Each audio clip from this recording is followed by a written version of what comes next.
All right.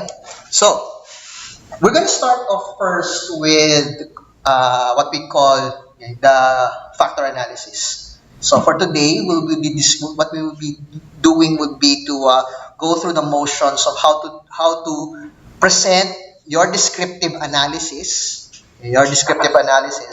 and then your factor analysis. If we still have time later, we'll also try to cover correlation matrix. And then afterwards, ano bang ibig sabihin lahat na ito. So, okay, so for those of you who have the data, I hope that your data sheet is on. Notice first that there are always two tabs as far as SPSS is concerned. The data view, okay, this is your data view, and this is your variable view.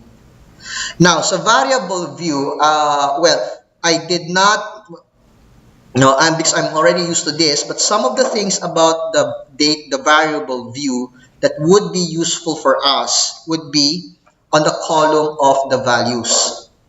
Itong column na to, on values. Bakit? Kasi dito nyo pwedeng i-dictate kung ano ba yung labels ng bawat isa. This is most especially useful for your demographic or categorical data. So what you can do is that, okay, once you click on, let's say we're looking at gender, and then once you click on the values cell, you will notice this small ellipsis button here. When you click on that, okay, it will enable you to dictate kung ano ba yung interpretation niya later. So, for instance, what you can do is, 1 is male, 2 is female. So, all you need to do is to put the value. Let's say, okay, kung dadagdagan natin, let's say 3. Then, if you have a label there, okay, if you have a label here, that's, say, maybe others, forgive the insensitiveness, okay? But this is just for illustration purposes. So, when you click on others, and then you click on add, madadagdag siya. Okay, madadagdag siya. So, that's how you do it. So if you notice, so let's say for age, nangyari, that's what I did. So 1 is below 18, 2 is 18 to 24, and so on and so forth. So you can do that. You will see the value of this later. Okay, later. So normally this is done. Okay, using the demographic variables. So first off, always in any, especially for quantitative studies, the very first thing that you would like to present is the descriptive analysis. That would entail showing the mean and the standard deviation. The mean and the standard deviation. So sa SPSS, madali lang. No. Oh, by the way, this date, just to have an idea of this data, let me just pull up the instrument, the survey instrument that comes with it. This is a 7-point Likert scale questionnaire. So ito yon. Page 1. Okay. So these are survey questions. These are survey questions, and all of them have 7-point scale. Now, notice nga, at yung pag-label natin sa demographic variables has to be consistent in the way that you label your questionnaire. Alright? Now, pro tip. If you're using a 7-point Likert scale in your survey instrument, or I'm biased towards 7-point scale. Some of you would use 5. Some of you would probably use even 9. Doesn't matter. Yeah. Ang importante lang din kasi is that for some of the demographic variables, you may want to also structure it in such a way that it has the same number of options as the scale that you're using. Bakit? Kasi it would be easier for you later on when you do your analysis na kung consistent siya. Obviously, for some of them like gender, pag gender, especially talking about biological gender, then that's just 2. Okay? But if you can make it consistent with other cases, then please do so. Okay, when we go to regression, you'll see why. Okay, when you go, okay, so yeah. Okay, so let's go back. Okay. So the first things first, descriptive tayo. Now, let me point your attention to the Analyze tab. So File, Edit, View, Data, Transform, Analyze. Okay. You will see a lot of our different analysis tools that we will be using. So in this case, we're looking at descriptive statistics. Then, so analyze, descriptive statistics, and then descriptives. Now, you will be taken to this dialog box, and you will be taken to this dialog box wherein you can put everything into this part. So the left hand side that you're seeing right now are the list of your variables, and the list of your variables, and then the right hand side will be what would be the variables that you would analyze.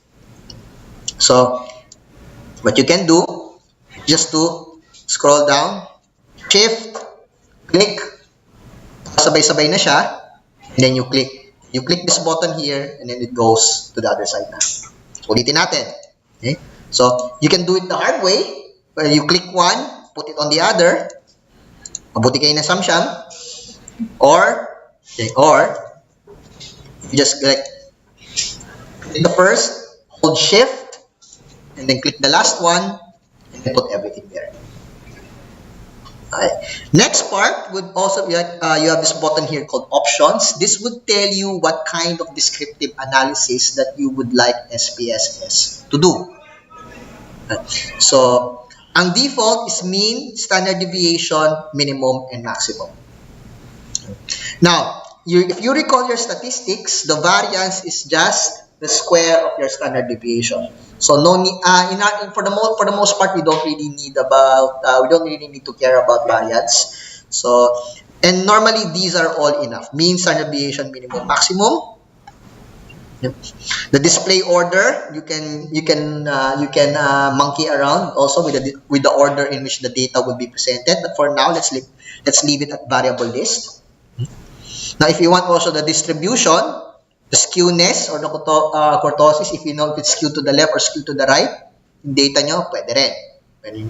So, let's keep it at now. So, just the default. Click continue. And then, once it's done, then click OK. It will now open a new window wherein you will now see the results of the descriptive analysis.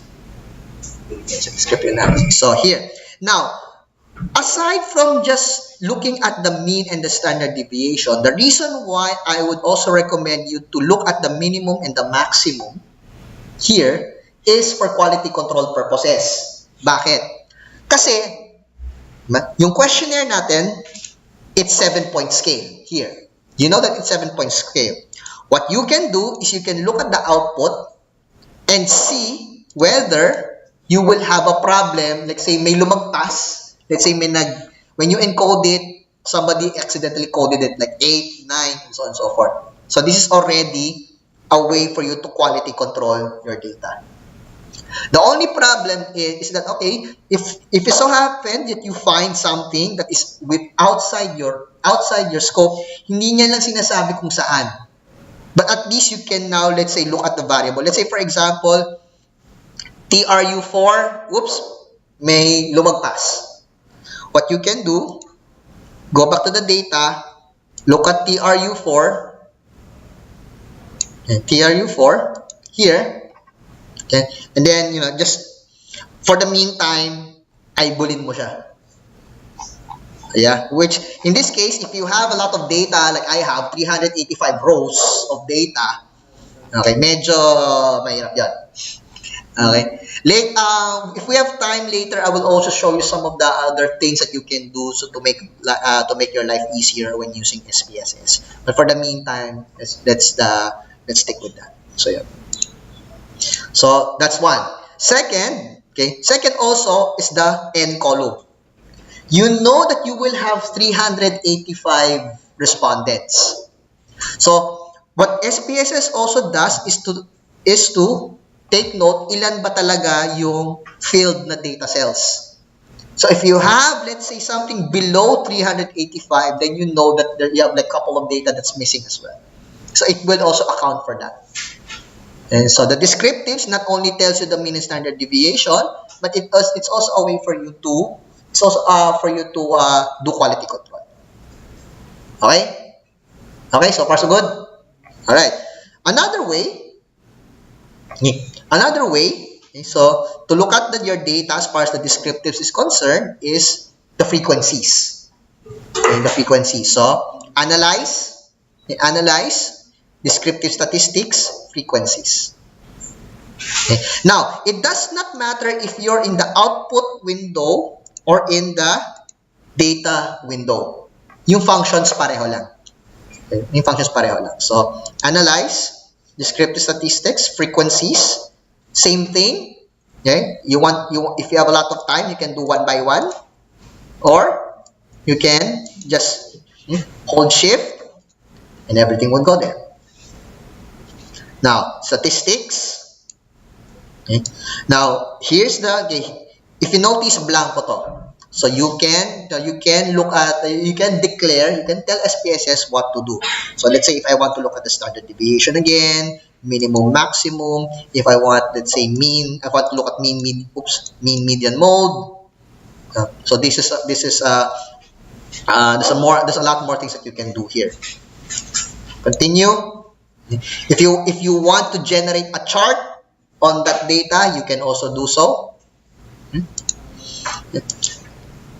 And the format, this is really more about just like how you present the data. Okay. And then afterwards, click OK.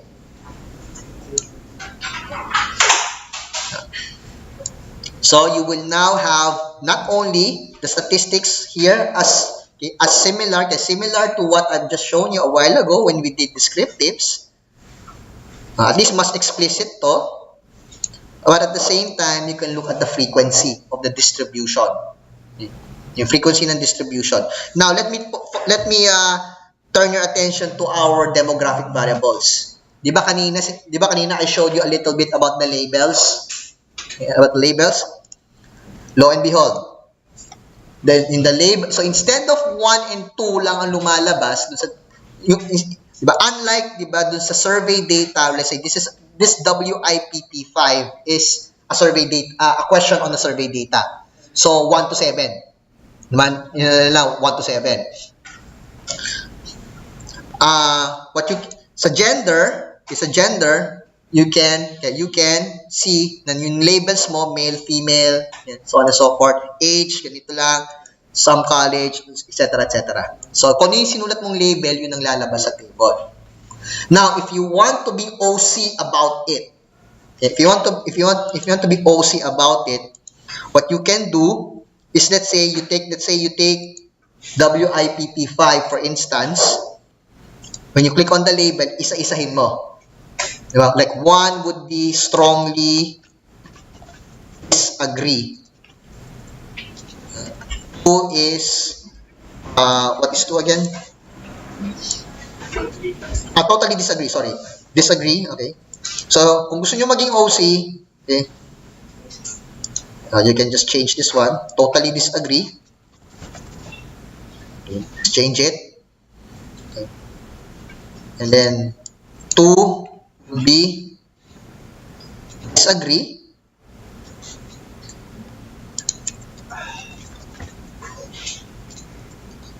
Three is somewhat disagree. Somewhat disagree. 4 is neutral. 5 is somewhat agree.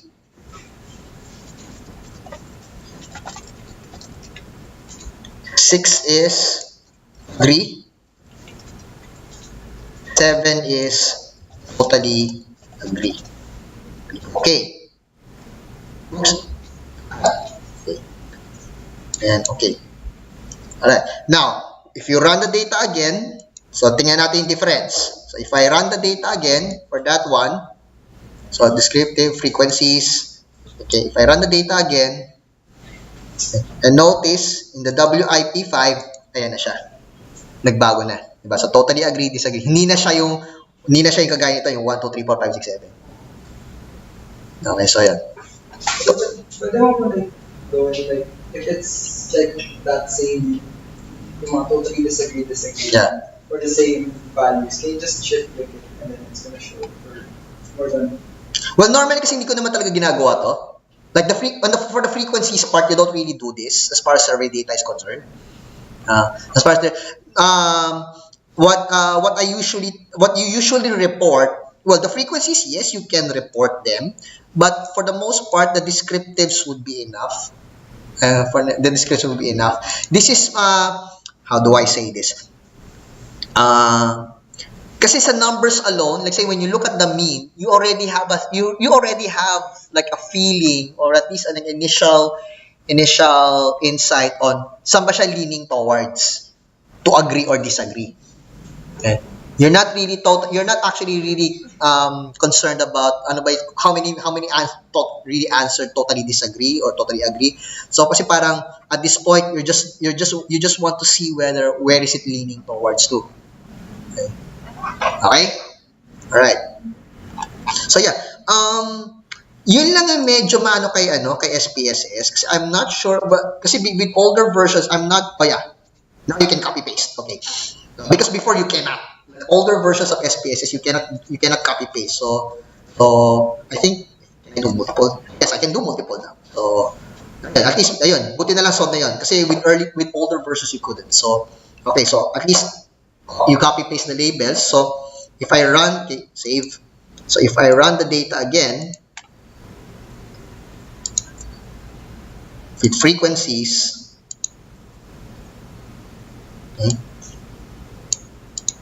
okay, all of them now can yeah, you can do that. Okay. Now notice lang ang nangyari dito, di ba? It's always arranging it by value.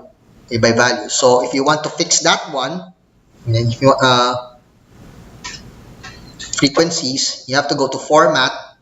Okay, you have to format. And yun lang yung problema with frequencies. It's not always about like ascending counts or values or it's gonna always have it as ascending or descending values. You cannot like kung ano yung presentation sa questionnaire. So with that one. Okay.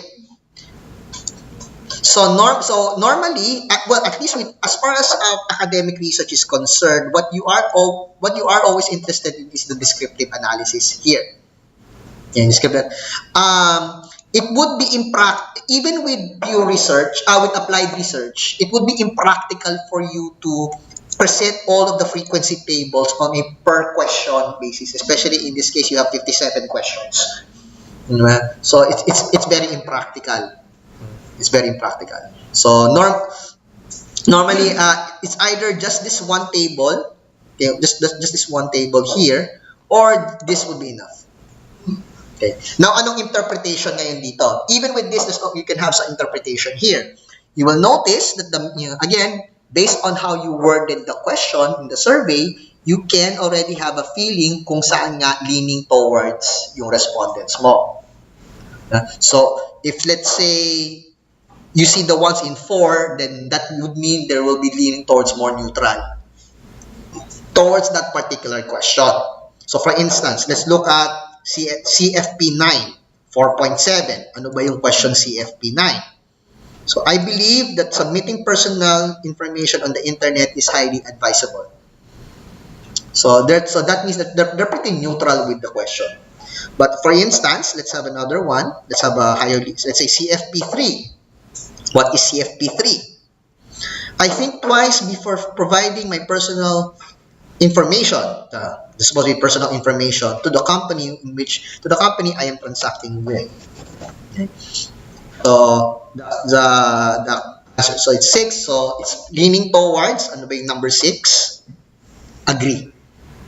So you already have a feeling whether your respondent base is agreeing or disagreeing with your statements. Now, here is the trouble with an odd-numbered questionnaire. Diba? Minsan kasi, di ba, pag meron kang neutral na sagot, Parang ang boring. Kasi you can't, walang stand. Okay, walang stand yung tao. And that much. So, and I'm seeing this more for applied research wherein it's always an even numbered scale para lang mapuwersa yung respondents mo to choose a side. Okay. And that's totally normal. That's totally normal. But in academic research, you have to entertain the notion of neutrality here. So yun is mga differences between academic and pure applied research. Okay. All right, any questions? Any questions at this point? Wala? Nakuha na ang mean and standard deviation. All right, so good. Now, one last thing about mean and standard deviation would be on the standard deviation side, of course, for survey data, okay, especially for survey data, you want your standard deviation to be a little bit low compared to your mean. Okay. Low, like a little bit low to your mean. Now, notice that there is one item here but this one, it's a demographic one, OSXPS. I think this is online social media experience. Yeah. That the mean is 3.2, but the standard deviation is 2. Okay. Meaning, nagpa-fluctuate yung data. If you want a layman's term on how to interpret standard deviation, what I usually, and this is completely off, pero it's a way for you to visualize what standard deviation is. It's like saying that the mean is 3.2, give or take 2, plus minus 2, something like that. So it tells you how wild or how tame your data fluctuates. So the bigger the standard deviation, the bigger, the more volatile. Okay, the more volatile your data is fluctuating across your sample. Now, you would want some degree of volatility, just like in stock markets. Some people would think volatility as a friend. So the same way with survey data. The same, or even with interview data. You want different stories. So hence, diba, different like varying stories. Ayaw mo na consistent lagi yung storya. So you want something that is totally like a little vary. So in a 7-point scale, probably a max of 2 or 1 or 2 depending on your mean. Yeah, depending on your mean. Normally like this, like if you see the standard deviations of 1, 1.4, okay, 1.6, pwede pa yan. Okay, huwag kayo masyadong matakot. Okay. Relative to your mean. Okay, relative to your mean. Okay? Alright? Questions? None? Alright, so let's proceed. Now beyond mean and standard deviation, what is actually of value for us as well is what we call factor analysis. Na ano ba ang factor analysis? It's an analysis of factors, literally speaking. Okay? So, let me show you how it works first. Okay, let me show you how it works first, and afterwards we'll discuss how it's going to be interpreted. So, nasa ng function ng factor analysis? So, analyze, and then look at dimension reduction, and then factor. Again, analyze, dimension reduction, factor. So, similar interface, all of your variables are in the left-hand side, then you would need to put the variables that you need to analyze in the right-hand side. Now, unlike mean and standard deviation na pwede mo isang salpakan lahat yan, in factor analysis, this is where you're gonna spend a little bit of time. Why? You need to do factor analysis per factor or per variable. So, according to our questionnaire, the first variable is concerned for privacy, which is CFP1 to CFP11. So, unahin natin siya. So, CFP1, CFP11, just hold shift. Okay. And then, put it there. Or if you're feeling a little fancy, you can click and drag to put it there as well. Okay. So, yeah. And then next is look at descriptives. Okay. The descriptives here, click on coefficients. Okay. And KMO and Bartlett sphere of test of spirity. So, yun naman ang kailangan mo. Maybe significance level. Okay, let's also do significant levels. So, these three. Extraction, principal components based on eigenvalue greater than 1. I will explain the reasons for that later, but for now, just keep it that way. Rotation, okay, rotation. Okay, click on Varimax. Again, I will tell you why later. Just for now, let's follow the process. Options. Okay, no need for scores. Just click on options. Sort by size. Importante to. Okay, pag-sort by size. Continue. And then afterwards, once that's done, click OK. Ta-da! Okay, so you're going to be shown several tables. First of all, let's focus. Okay, first of all, let me now that we have the numbers, let me give you the criteria to follow. Okay, we have some criteria to follow. First of all, yung KMO and Bartlett's test. Okay, the KMO should be greater than 0.5. This is according to the Hare textbook. Okay. The commonalities that you're seeing there should be greater than 0.5 as well, sometimes 0.6. We're a little bit strict about it. The total variance explained. Okay, oops, matay na yung battery. The total variance explained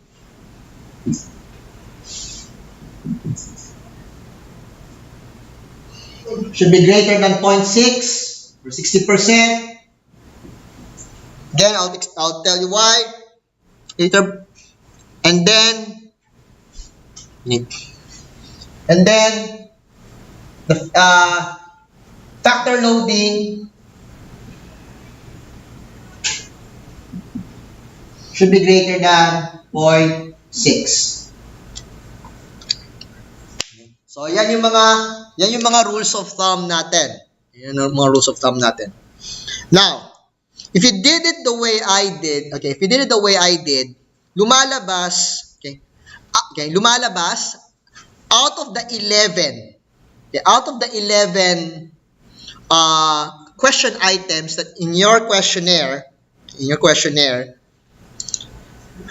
SPSS decided that there are 3 subcomponents within the factor on concern for privacy. May subgroups pa na nangyari. Yeah. Now, this would be applicable if you do not have a concrete definition of the variable. Let's say you don't have any idea. Okay, you don't have a definition of what the variable is. You don't know how to measure it. You only have these question items. Then then you would have to resort to this. Na meron palang 3 subcomponents here.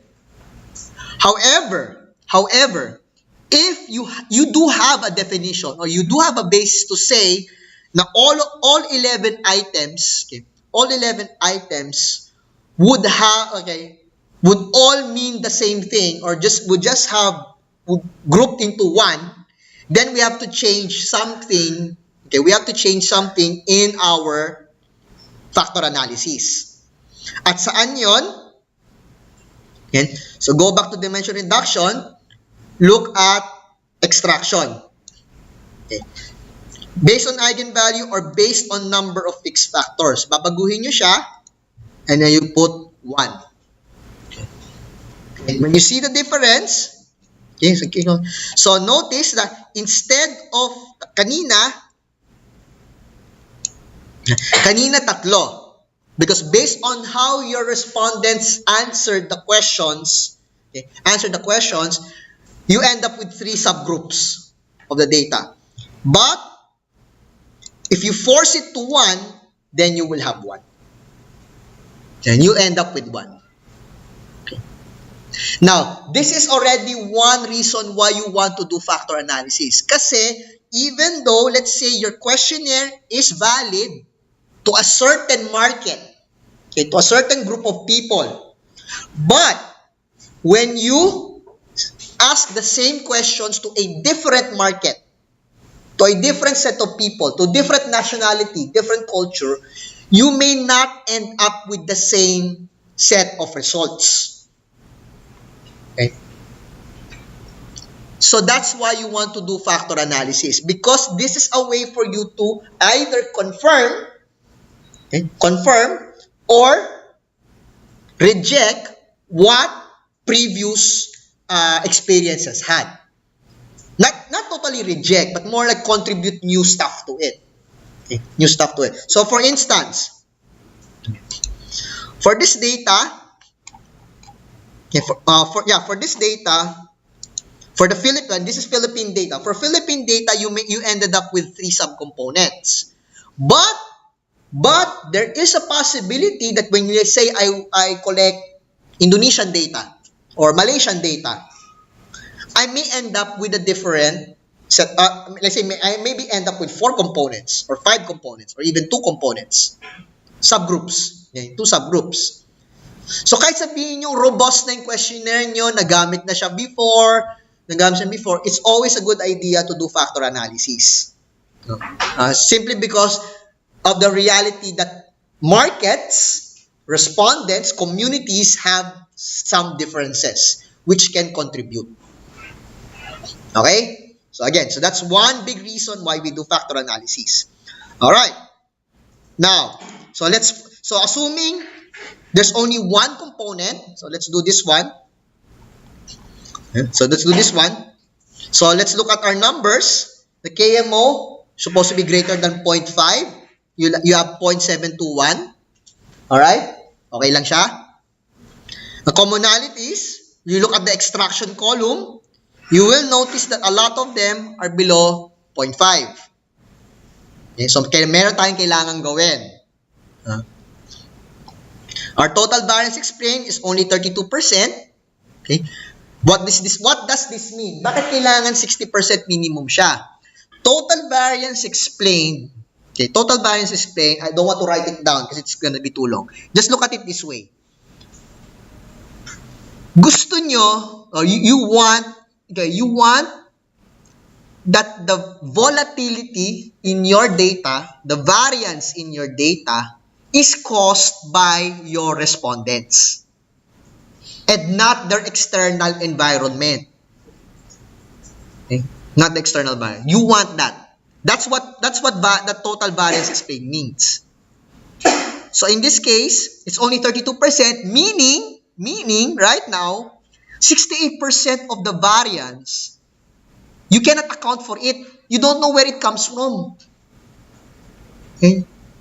Which kasi parang ang implication baka mamaya distracted yung respondent mo.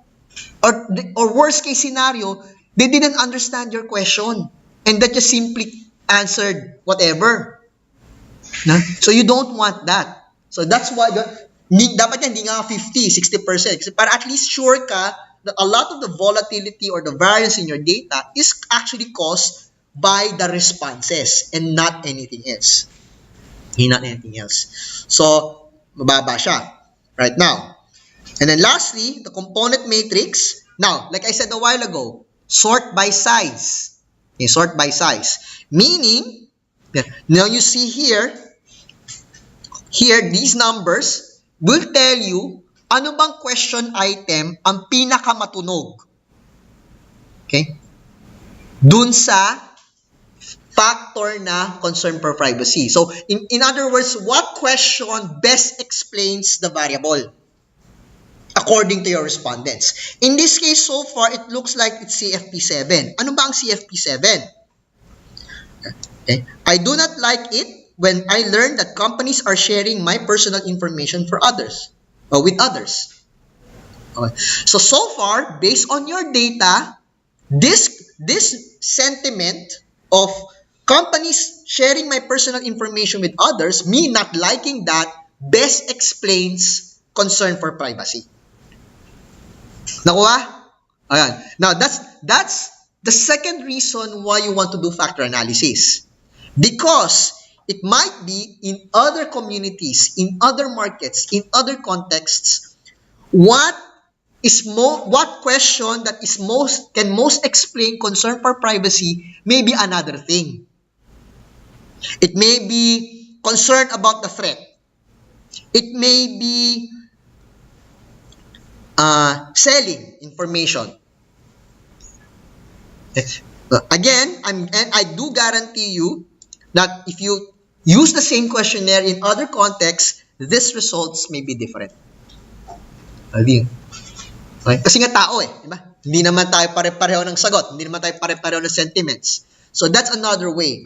That's another way. However, since some of the numbers do not fit our rules of thumb, then we need to do something.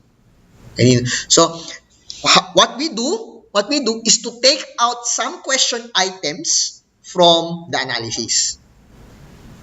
Siyempre, ang unang-unang biktima dyan would be kung ano yung pinakamababa. Now, amongst all of this, ang magiging priority natin yung huli, yung factor loading. Okay?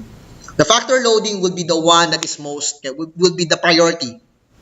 So, that being said, when you look at this, at least sorted by size na siya, so you need to take out CFP10. How do we do that? We go again to analyze, dimension reduction, factor, balik, okay? Tanggalin nyo si CFP10. So, bye-bye. Balik siya doon.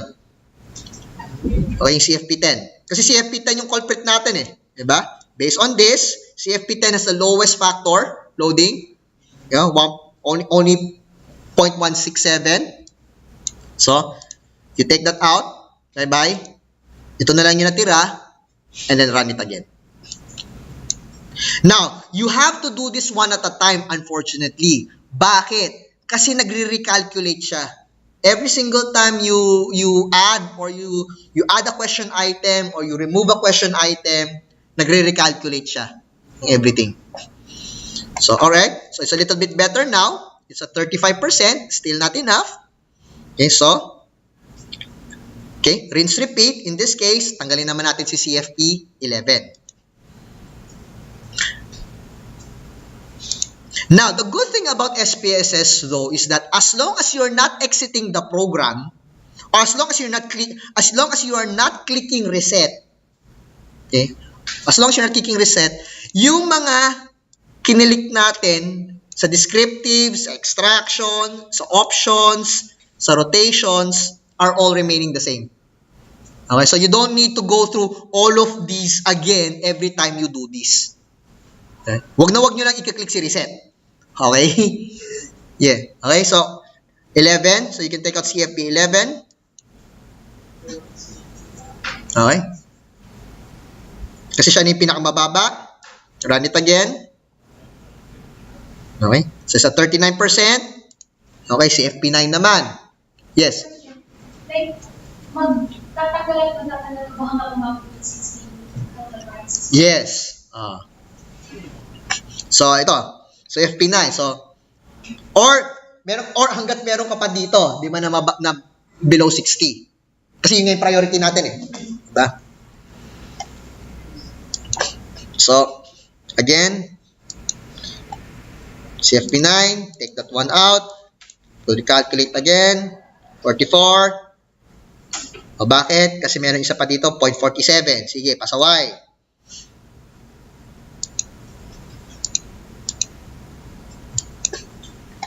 Okay. 48. Meron pa rin. Now, guys, okay, so here's where some judgment now will come in. Diba? Kasi, okay, lahat sila, all the factor loadings are now above 60%, or 0.6, right? However, your total variance is still only at 48. Okay, still only at 48. So, ano yung next step? So, tayo titingin. Titingnan nyo ngayon yung commonalities na dapat 0.5. Alright? So, you notice here, meron pang iba na, again, a lot of them are below 0.5. Okay, so, we look at, okay, taking out CFP6, which is yan yung lowest commonality. So CFP6,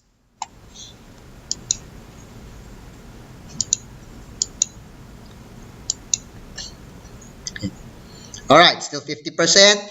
So this is what I was saying a while ago, that every time you delete something, it recalculates. Bakit? Tingnan nyo yun, di ba? Compare this one.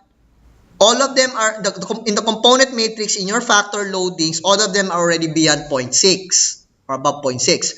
But when we took out another one here, pagdating dito, you have, okay, it recalculated, now you have one that's below 0.6. Diba? So, tatanggalin nyo rin siya. Okay. Kasi nag-below 0.6 siya eh.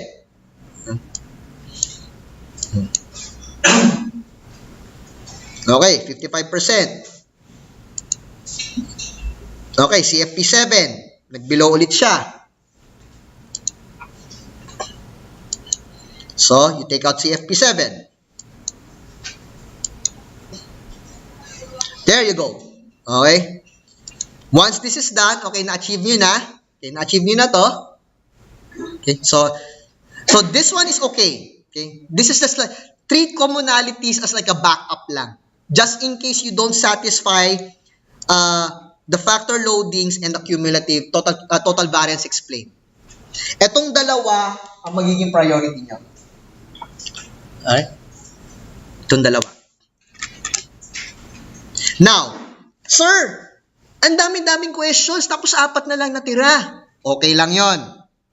That's totally fine. Bakit? Because we have a concept in research that's called parsimony. Okay? Which means, simplicity.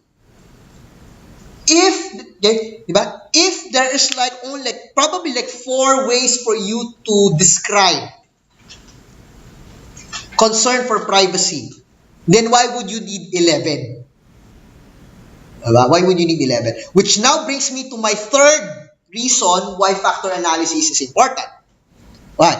Again, because it apparently now means that this 4, for Philippine data, these 4 are the ones that would describe concern for privacy. And now, kanina, when we started doing this, notice that, oops, not this one. Okay. CFP7. It was CFP7, which is yung learning that sharing my personal information with others. Ang pinakamatunog.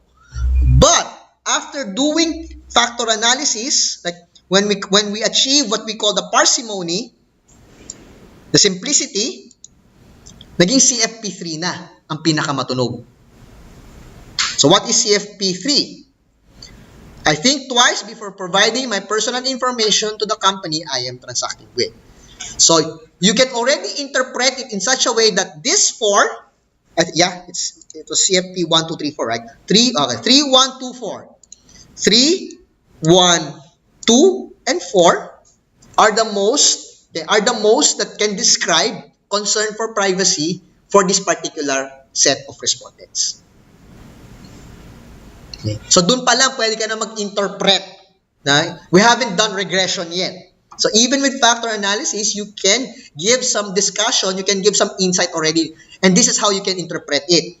Kung ano yung pinakamataas na factor loading, okay, siya yung pinaka-influential, or that's the best way to describe the variable on concern for privacy. Okay? Alright, so nakuha si factor analysis. Okay? Nakuha si factor analysis. Yeah, so guys, one way is that you can probably keep this in mind, keep this handy, like the rules of thumb, here. Okay? And then of course, again, your objective is to find out what question items best measure or best describe your variable. Yeah, your variable.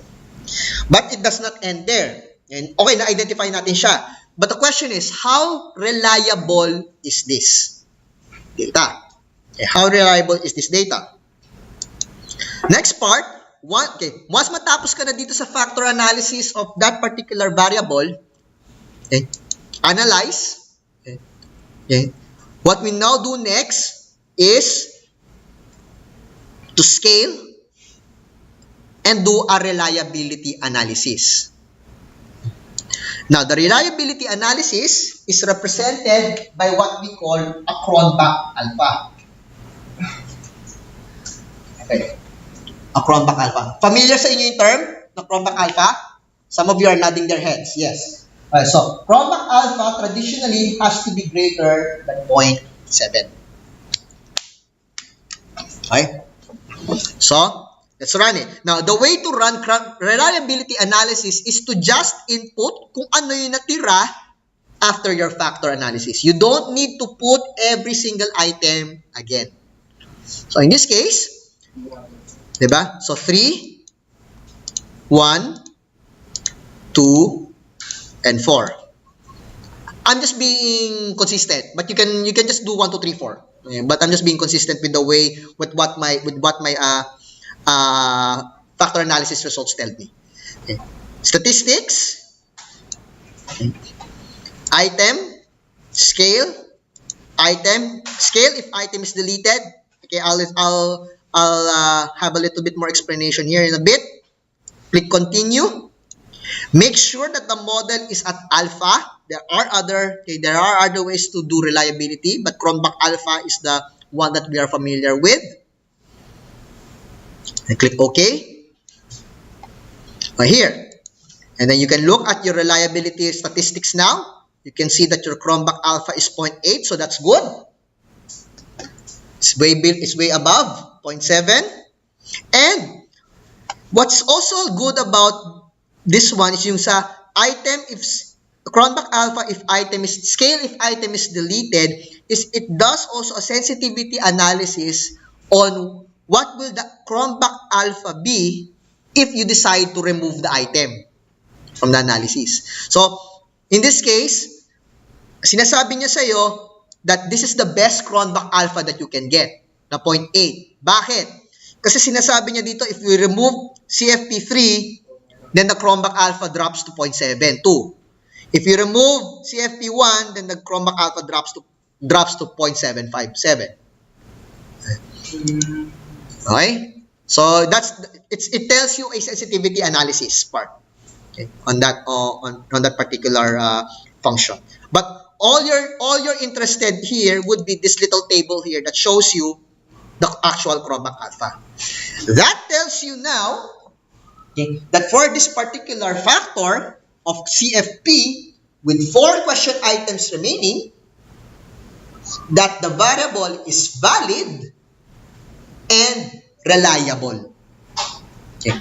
This tells you validity, okay, how valid, how accurate your question, your measurement items are in describing that factor. This Cronbach alpha will tell you how reliable that measurement is. Okay? So, what will happen next will be, we will do the same thing for the rest of the variables. Okay, so halimbawa, let's go to the next one. Prior positive experience. At least to, tatlo lang. Okay, so there's PPE1, PPE2, and PPE3. So, let's do it again. Dimension reduction. Factor. Don't click reset. Kundi uulitin natin lahat to. So, this one out. Put the 3 in. Okay, put the 3 in. And click OK. Alright, so factor analysis now. Alright, at least hindi na natin kailangan mag-delete. Because all 3, first of all, are all greater than 0.6. Your total variance explained is 84%, way beyond the 60% requirement. Okay? So these two are okay. Communalities is also okay. KMO is also okay. Walang problema. So, for this Philippine data, what best explains prior positive experience? It's PPE2. Ano ba yung PPE2? The number of times I have benefited from using this website is many. So that, kumbaga pag sinabi mong, ano bang ibig sabihin ng prior positive experience? Ang ibig sabihin niyan, ito, the number of times I benefited from using the website is many. Okay? Okay. So, alright, so, and then, do the reliability. So, scale, reliability analysis. Ganun din. Don't click reset. Kundi, uulitin natin lahat yon. So, 2, 3, and 1. And click OK. Chromback alpha is 0.90. Alright, so you're good. So that would mean now that your questionnaire, that your question items for PPE is valid and reliable. Yes. Sir, paano pag walang valid reliable na question? Hindi ako kapag No, what would happen is you're gonna drop the entire factor. Practically speaking, that's what happens. You drop the entire factor. Diba? Especially if you're constrained with time. Best case, of course, the best, most idealistic scenario would be you have to collect data again. For that one. Pero iyak ka doon. Ibig sabihin, if you're doing a thesis, ibig sabihin, madidelay ka. Alright, so yeah. Yes. Questions, do you construct it or do you get it also from previous? In this case, I did get it from previous studies. Now, this is also useful din. Very useful din to kapag if you came up with your own questions eh. Kasi it's also, you can also do this if you came up with your own questions. Yes, that's correct. Kasi at least malalaman mo din kung valid ba yung inimbento mong o yung dinevelop mong tanong. Okay? Exactly. 'Di ba? Malalaman mo kung ano doon yung mema lang or ano doon yung may silbi. That's also that, yeah. That's also that for self-developed questionnaires, is actually the first thing that you want to do also. You want to run it through factor analysis just to make sure kung mema ba or okay, may silbi yung tanong mo. Yes. Yung reliability statistics, basta nang above 0.7 siya. Yes. Mm-hmm. Kahit na like, if it says Chromback alpha, if they did let's say 0.9. Yeah. Well, kasi usually minimum siya eh. That you want to get the minimum one eh, yung 0.7 eh. Pero in this case kasi kung yung tatlo okay na rin, okay na to. Bakit mo siya gagalawin pa? Okay. Alright? Okay. Now, yes, may questions pa? Okay. Now, here's the thing. Okay, let's focus a little bit on, let's go back to the last factor analysis on where is that again? Okay, here. CFP. Okay, 3. CFP 3. 'Di ba? Yan yung that one that best explains the factor, 'di ba? Let's go back to the frequency of it. CFP 3. Frequency niya. Okay, totally agree. Okay? But that's only 42%. Okay? 42% of the respondents would say that it's totally agree for CFP3. That they totally agree with the statement of thinking twice. But notice, hindi siya yung merong pinakamataas na totally agree.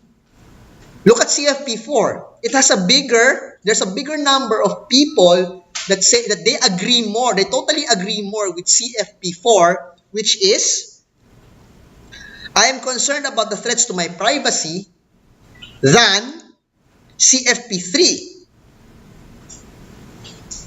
Diba?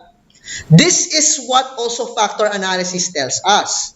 Not just because more people favored that statement, it doesn't mean na yun na yung pinakamabigat na factor. So, between showing a descriptive analysis and factor analysis, I would dare say factor analysis would be a better barometer of measuring ano ba ang pinakamatunog na item, na question item that would describe your factor. Okay? So it's not always the case wherein you look at the descriptive analysis and see, Sige, out of the CFPI, look at CFP7. CFP7, CFP8, a lot of them totally agreed. Okay? A lot of them totally agreed. Diba? 88%. Yeah, and 88% of your respondents say that I do not like it when I learn from that the companies are selling my personal information to others. But that does not mean that's the most matunog factor to them. Alright? Why? Because factor analysis says otherwise. In fact nga, ang nangyari, di ba, at the end of the day, na-delete pa nga si FP7. Why? What could be some of the reasons here? It could be statistical in nature. Kasi di ba, ang nangyari dun sa CFP7, okay, what happened with CFP7 was that the data was so skewed to the right, it's super positive that, what am I looking at? Okay, the descriptives. But when I'm looking at descriptives, CFP7, okay, sobrang baba na ng standard deviation niya. Meaning everything was bunched up there. So it was like actually a no-brainer. But you don't want, again, you don't want too little standard deviation naman. Kasi what would mean, have you ever heard the concept of groupthink? So unless you're looking for group thinking, or unless you're looking at you're actually looking for herding behavior. You want a respondent base that there's a little bit of diversity in it. Bakit? Kasi it would mean a better reflection, a better capture of the reality. The reality is naman, hindi naman tayo lahat pare-pareho ng iniisip. Hindi naman lahat tayo pare-pareho ng preferences, ng opinions. Diba? And by having a low standard deviation, that means that you are not really capturing, at least statistically speaking, you are not capturing what is the reality out there. Yeah. So, in this case, even though, let's say, CFP7 tells you a lot that is really in your favor, as far as concern for privacy goes, however, that sentiment is not statistically accurate when compared to reality. Okay, when compared to reality. Your questionnaire is based on theory. Diba? Inadapt lang from certain items. But of course, this is the way to test whether your questionnaire is reflective of reality as well.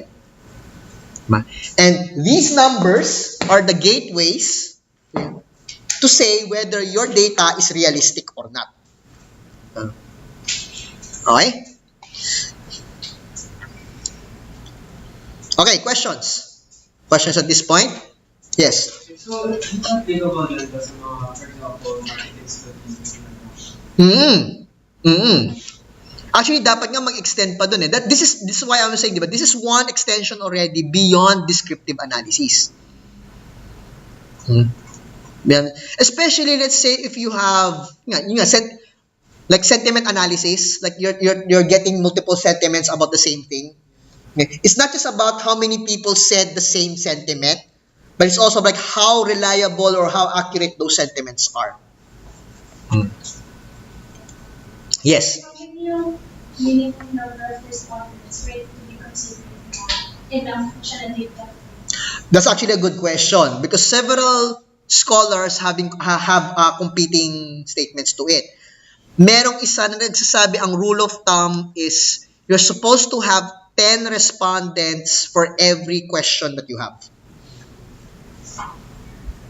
So let's say for instance, diba, I have a lot of questions. I think I have, let me check again. Oops. I have 57 respondents. I have 57 variables, meaning 57 question items here.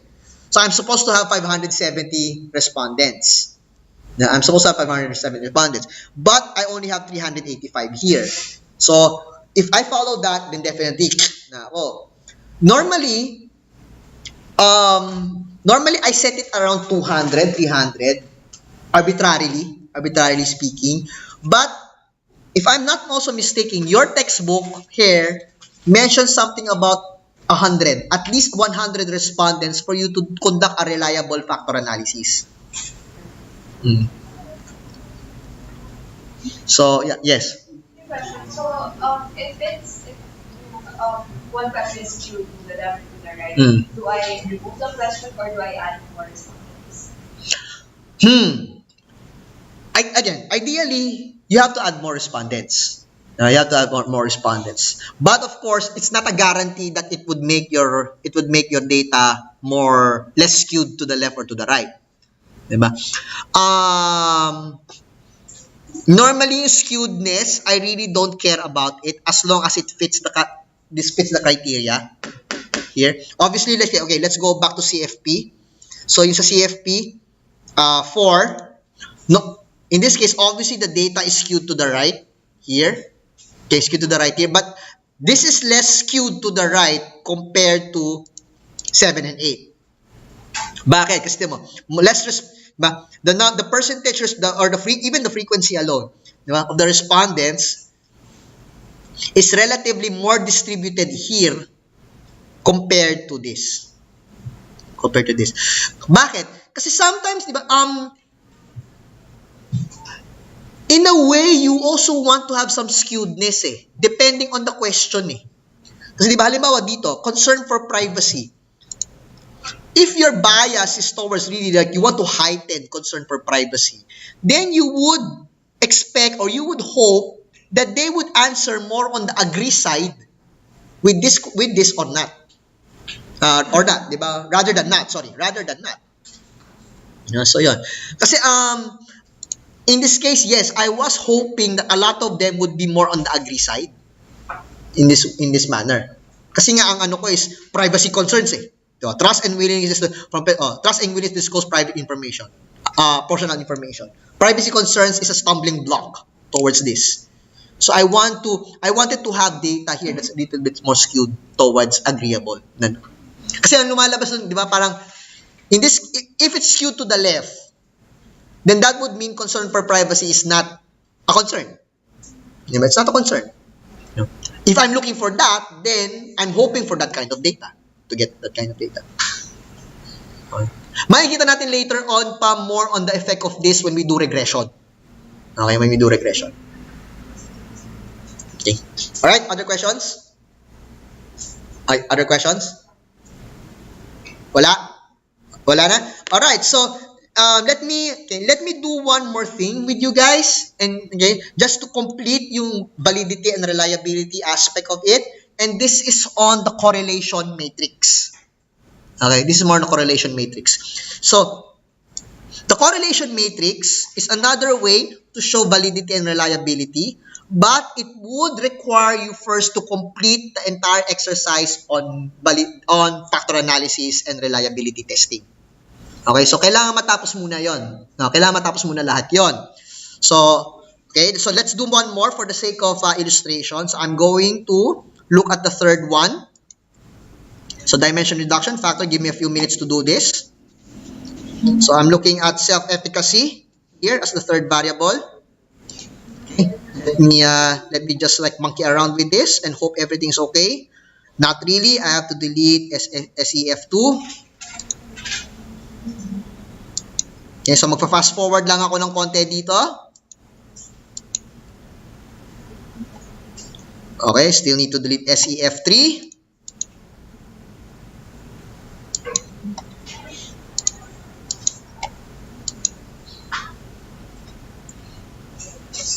Yeah, it's 66%, but I'm not comfortable with SEF4 being below 0.6, so I'm going to delete that as well.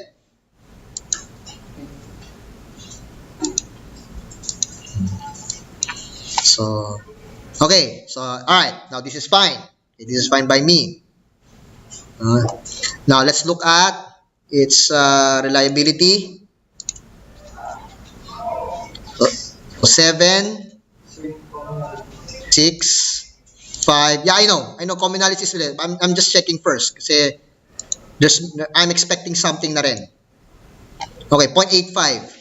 Okay, but notice but because there's low commonality there, diba, at least I would also like to illustrate yung interrelationships. So, but 0.89 yung chromback alpha ko right now. But because of the low commonality that you see with SEF1, it's only 0.43.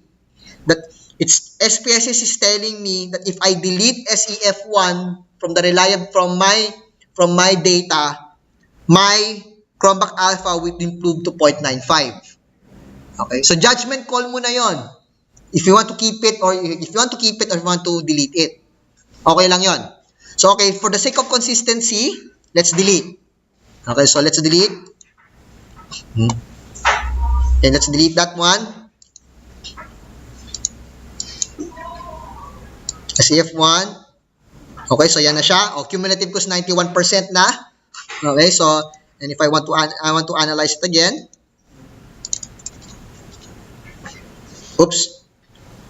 That would be 6, 7, and 5.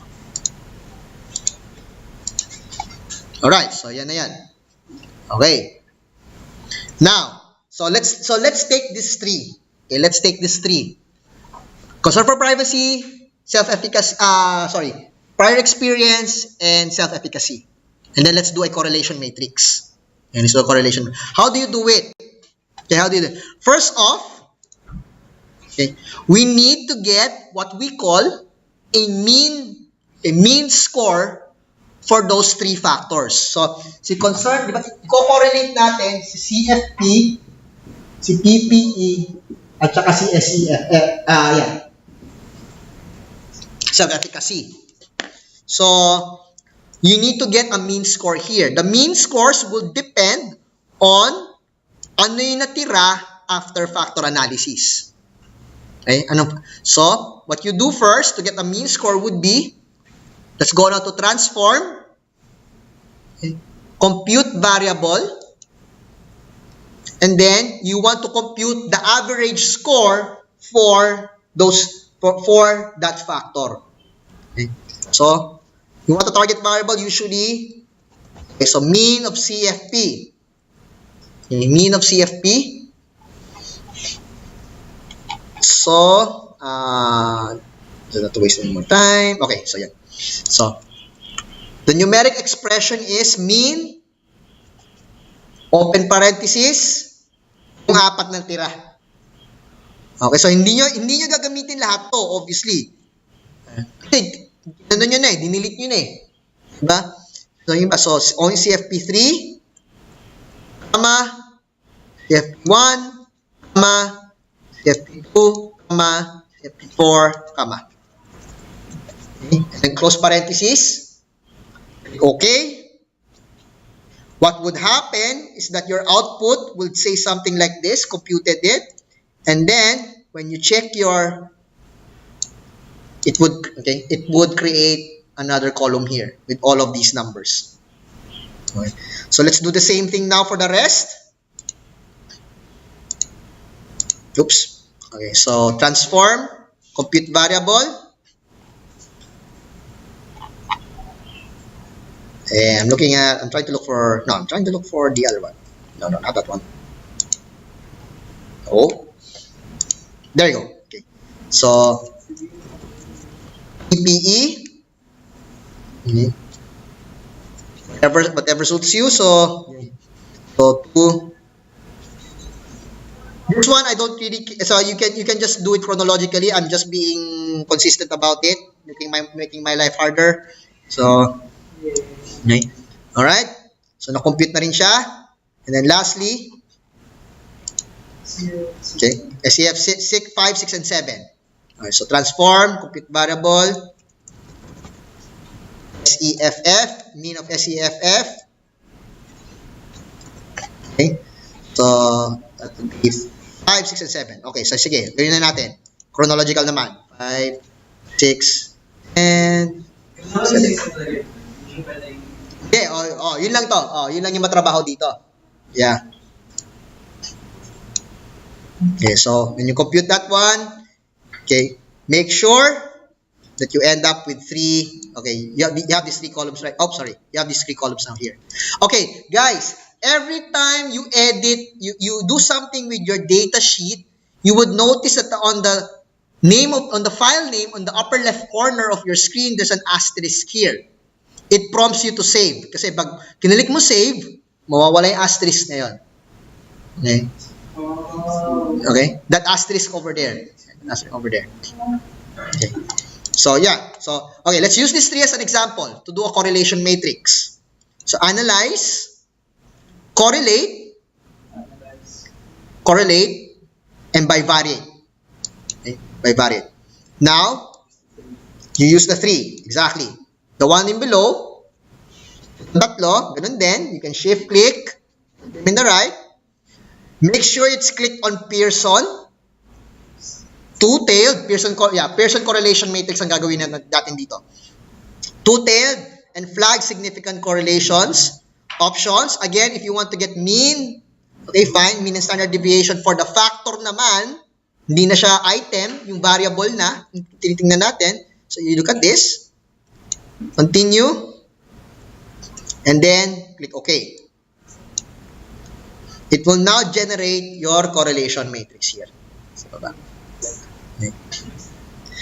Now, Now, there are some rules of thumb here. You do want some degree of correlation, meaning something below 0.4 value of 0.5 value here na correlation.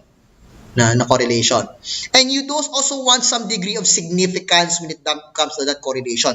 Meaning, do you notice those little stars? Diba? You notice those little stars?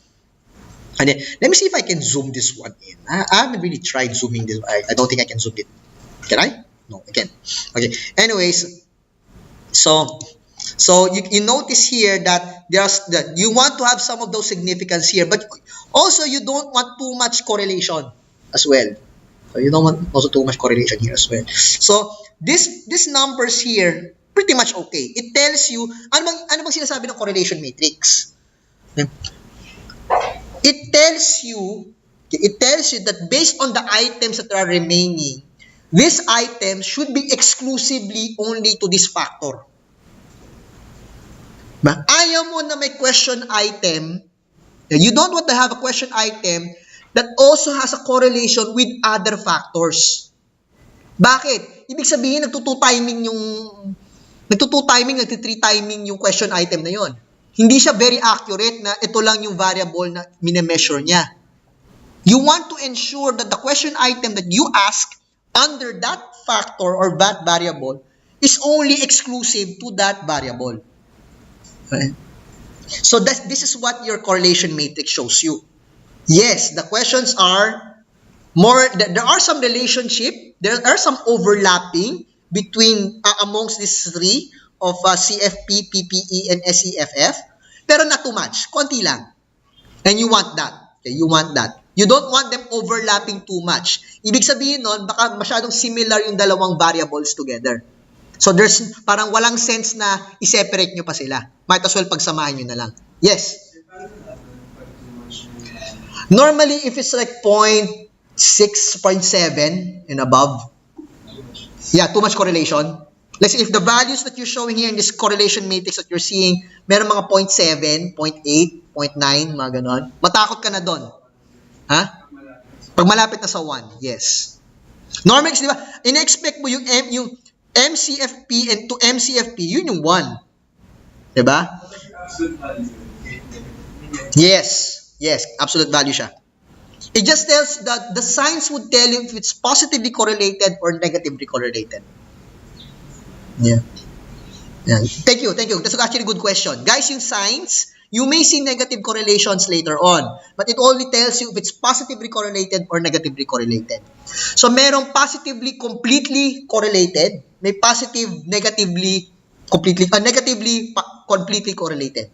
That can be possible as well. So, when you have something like this, it also tells you, okay, fine, good. It's an additional layer of criteria telling you na valid and reliable yung questionnaire ninyo. Yes, yung responses ninyo. Sorry. Yes. Like, masyado na siyang correlated. Ano gagawin?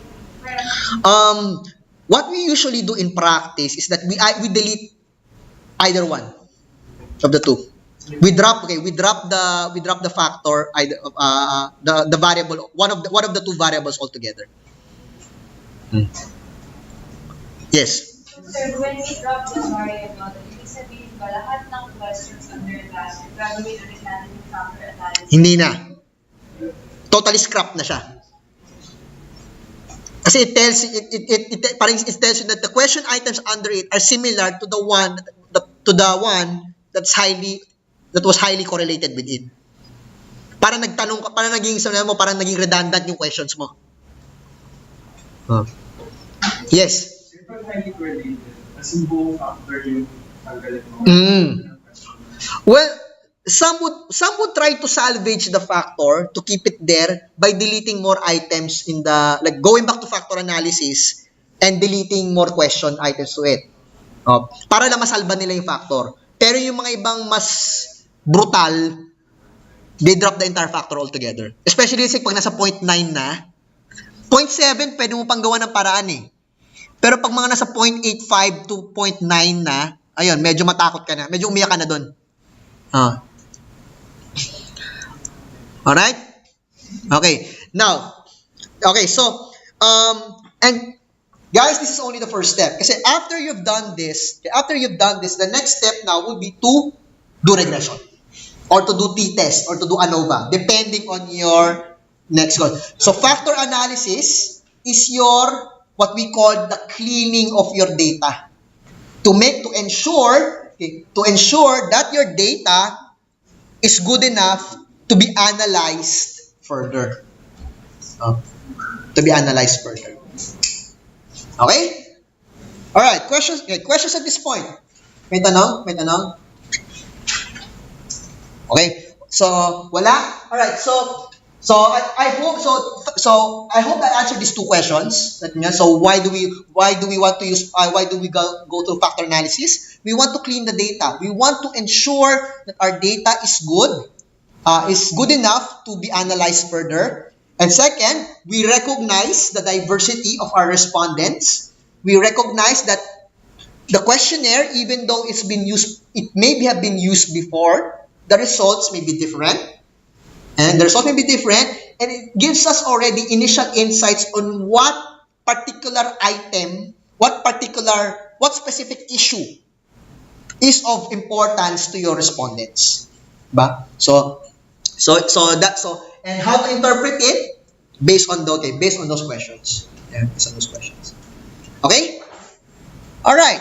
So hang on. So let me stop the recording.